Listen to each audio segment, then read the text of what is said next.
ఇంగ్లాండ్తో భారత్కి జరుగుతున్న 5 టెస్టుల సిరీస్లో భాగంగా నిన్న మొదటి టెస్టు ప్రారంభమైంది. హైదరాబాద్లో ఇంగ్లాండ్తో జరుగుతున్న తొలి టెస్టులో టీమిండియా ఆధిక్యం పెంచుకుంటోంది. ఉప్పల్లోని రాజీవ్ గాంధీ ఇంటర్నేషనల్ స్టేడియంలో జరుగుతున్న ఈ టెస్టులో ఇంగ్లాండ్ టాస్ గెలిచి బ్యాటింగ్ ఎంచుకుంది. తొలి ఇన్నింగ్స్లో 246 పరుగులకు ఆలౌట్ అయింది. తర్వాత తొలి ఇన్నింగ్స్ ప్రారంభించిన టీమిండియా నేడు రెండో రోజు ఆటలో లంచ్ తర్వాత 300 మార్కు చేరుకుంది. ఇంగ్లాండ్ తొలి ఇన్నింగ్స్ స్కోరును దాటేసిన టీమిండియా క్రమంగా ఆధిక్యం పెంచుకుంటోంది.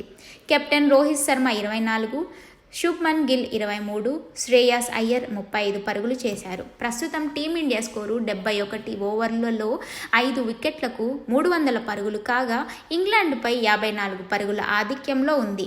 రవీంద్ర జడేజా 37, కేఎస్ భరత్ 8 పరుగులతో క్రీజులో ఉన్నారు.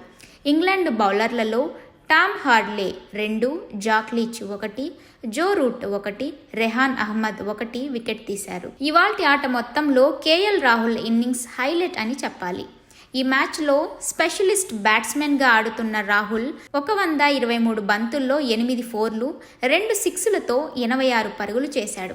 అంతకుముందు రెండో రోజు ఆట ఆరంభంలోని team India opener Yashasvi Jaiswal wicket కోల్పోయింది. ఇన్నింగ్స్ ఆరంభం నుంచే దూకుడుగా ఆడిన జైస్వాల్ 74 బంతుల్లో 10 ఫోర్లు, 3 సిక్స్లతో 80 పరుగులు చేశాడు. జైస్వాల్ను England part time bowler Joe Root out చేశాడు.